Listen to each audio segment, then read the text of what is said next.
Sabi mo ayaw mo ipaubos. Hindi, ayoko siyang ialok.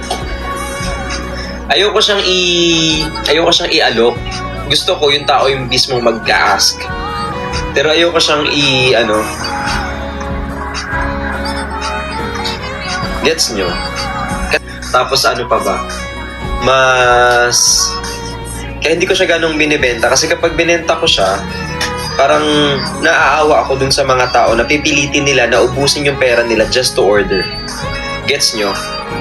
For example, magbenta ako ngayon, tapos lalabas na sa 3,000 siya mahigit o kaya 3,500, ganyan, di ba?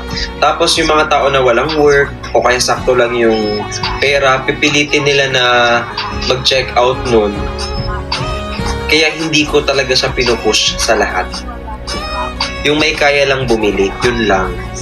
Kasi imagine nyo ipapangutang mo yung damit. Kung ipangkain nyo na lang. Maintindihan ko kung yung damit ko nasa 100, 500, kahit tig 1,000 carry. Pero kapag mga ganun ka mamahal, I don't think na kaya ko kayong ipilit na i-check out yung ganun. Kaya din ako gumawa ng madami. Kasi gusto ko, kung sino lang yung may kaya, yun lang ang mag-order.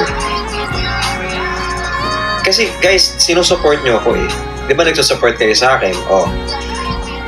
Siguro, ang mahal-mahal ko namang suportahan kung kailangan every time na maglalabas ako ng ganun kamahal o order kayong lahat. Diba? Kasi parang, wait lang, ito lang yung kaya ko. So, pag hindi ko ba ito nabili, ibig sabihin, hindi na ako supporter ni Briggs. Parang ganun. Hindi na ako kasama sa pamilya ni Briggs kasi hindi ko ito na kaya i-check out.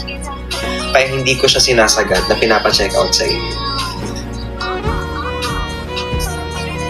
Parang konting konsiderasyon dun sa mga nakasuporta sa atin.